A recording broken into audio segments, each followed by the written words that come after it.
New rules came into force in the Russian Federation on June the 1st that paralyzed Russian collections of money for the war via bank cards. Even legal transfers can now be blocked without a court decision.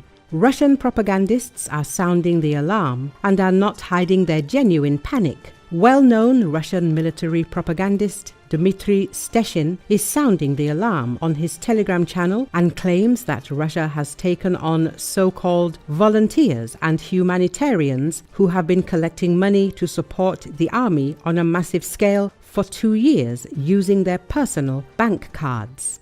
Since June the 1st, Rusfin monitoring has received the right to suspend transfers to citizens for up to 10 days without a trial if the transaction seems suspicious. The following may be subject to blocking: frequent small transfers from different persons, transfers without specifying the purpose, debt repayments without documents, non-standard expenses. Formally, we are talking about the fight against money laundering and the financing of extremism.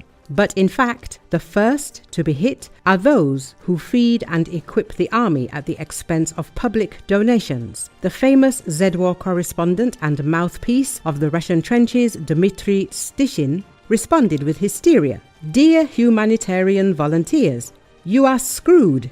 According to him, now any urgent collection can be paralyzed, and officials, as always, have not offered any legal mechanisms, volunteer registers, or clean cards.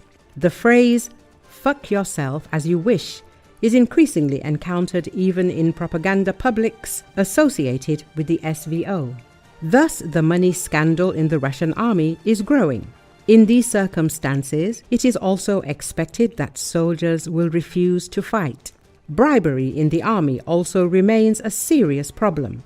Bribing to go on vacation is a common practice in the Russian army, says Ivan Chuvilyaev, a spokesman for the Get Lost Foundation. The organization, which helps Russian soldiers, is sometimes approached by military personnel who were able to get off the front lines for money and now want to hide out in Russia or leave the country. To give a person a vacation, a month to walk around at liberty, it costs from 70,000 to 1,000,000 rubles now. Chuvilyaev says they'll write on a piece of paper, for example, that it's rehabilitation for a wounded person. There are several schemes for getting out of the front or not returning to it. One of them is through military medics. According to a spokesman for Get Lost, bribery is especially prevalent in military hospitals. The prices for escape from the front vary depending on the situation the serviceman is in. According to a resident of Donetsk who works with the military, even if a person is on injury leave in the new territories, that is, in Donetsk, Luhansk, Zaporizhia, or Kherson oblasts, it is not possible to simply escape from the hospital and go to Russia.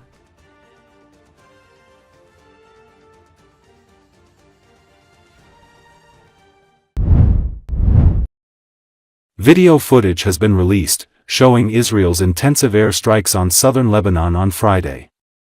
One person was killed and 11 others were injured in the attacks that the Israeli military said targeted underground bunkers of Hezbollah militant group.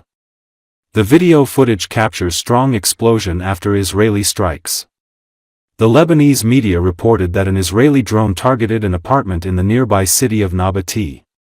Earlier, the Israeli military said that it targeted underground bunkers of militant Hezbollah group in southern Lebanon. The airstrike started at around 8 o'clock Greenwich Mean Time, Friday, in an area extending from Israel's former military outposts at Dabshah Hill and Ali al-Taher, with Israeli fighter jets reportedly launching over 20 airstrikes within 15 minutes. The Lebanese Prime Minister, Nawaf Salam, condemned the Israeli attack, saying it represents a blatant violation of national sovereignty and the cessation of hostilities arrangements reached last November, and pose a threat to the stability.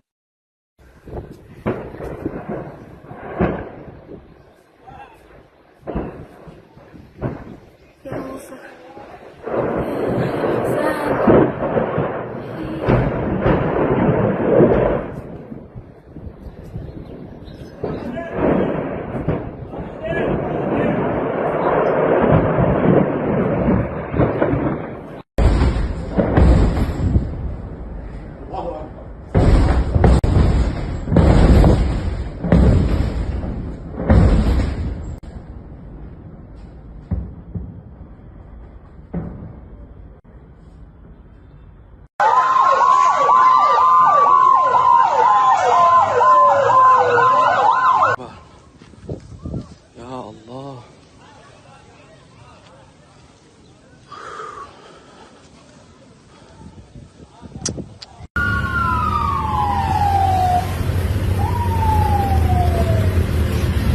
محمد وين عدينا كلها. هناك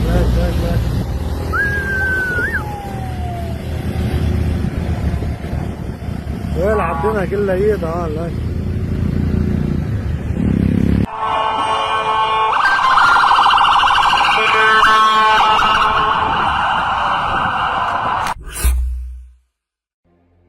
Israel's Air Force carried out intense airstrikes Friday in the south of Lebanon in what the Israeli military said targeted underground assets of the militant Hezbollah group.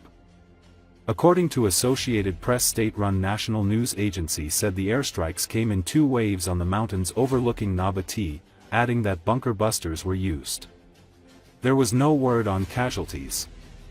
Since the 14-month Israel-Hezbollah war ended in November, Israel has carried out almost daily airstrikes on southern Lebanon, although Friday's strikes were more intense than usual. The Israeli military said in a statement that its fighter jet struck a site used by Hezbollah to manage its fire and defense array in the area. It added that the site is part of a significant underground project that was completely taken out of use following Friday's strikes. The Israeli army said it has identified rehabilitation attempts made by Hezbollah beforehand and struck infrastructure sites in the area. There was no immediate comment from Hezbollah. Hezbollah has been hard hit and suffered significant losses on the battlefield during the war until a US-brokered ceasefire last November ended the fighting.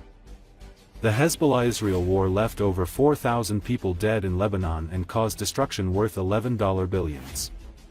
In Israel, 127 people, including 80 soldiers, were killed during the war. Part of the ceasefire deal, Hezbollah was pushed away from areas bordering Israel in South Lebanon and is not allowed to have armed presence south of the Litani River. Friday's airstrikes were north of the Litani River. Allahu Akbar كفرت بنيت. Allahu Akbar. Allahu Akbar راحت كفرت بنيت. يا لطف الله. الله أكبر. لك الضرب الثاني. لك يا لطف الله. شو ولع. الله أكبر. بعد في واحد.